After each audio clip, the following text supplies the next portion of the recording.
But the Institute of Chartered Accountants of India has clarified that under the new labor codes, the last drawn salary will mean 50% of total remuneration, increasing gratuity and leave liabilities for companies.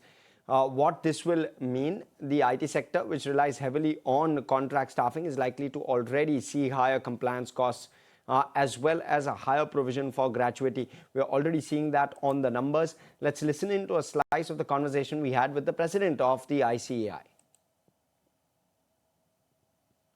The new labor code, which consolidates 29 existing labor laws into 4 comprehensive codes. So if you go ahead, you will see that largely if the wage is 100, if the salary is 100, your wages compulsorily have to be 50. And therefore, the gratuity amount payable will go up. And in this regard, the Accounting Standard Board of ICAI has issued a set of FAQs clarifying the key accounting implications arising from the implication of new labor codes in India. This is effective from 21st November 2025.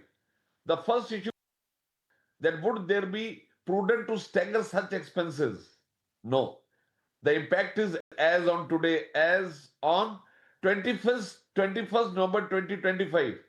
Therefore, the increase in gratuity liability or other benefits arising out due to application of the new labor code is a past service cost as a result of changes in the benefit payable under the plan, and therefore it has to be accounted in accordance with the applicable accounting standards, which is AS 15 and Ind AS 19 of employee benefits.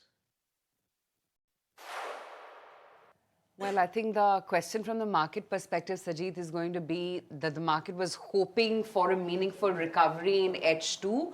Now, because of this labor code adjustment, and the impact on PAT, does the market recovery get delayed by a quarter? I think it will get delayed because if you look at the earnings point of view, the earnings are, I mean, while the top line would be much better than expected, the extraordinary item which is there across the board for all companies, whether it's manufacturing or services or even banks for that matter, will have to be now recalibrated.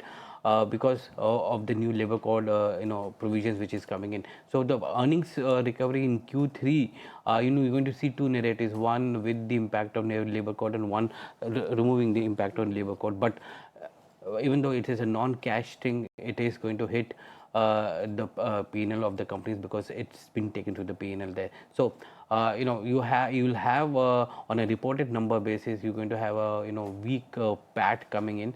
And that also adds some bit of impact because whether you like it or not, it is passed through to the P&L, and it's for the past wages.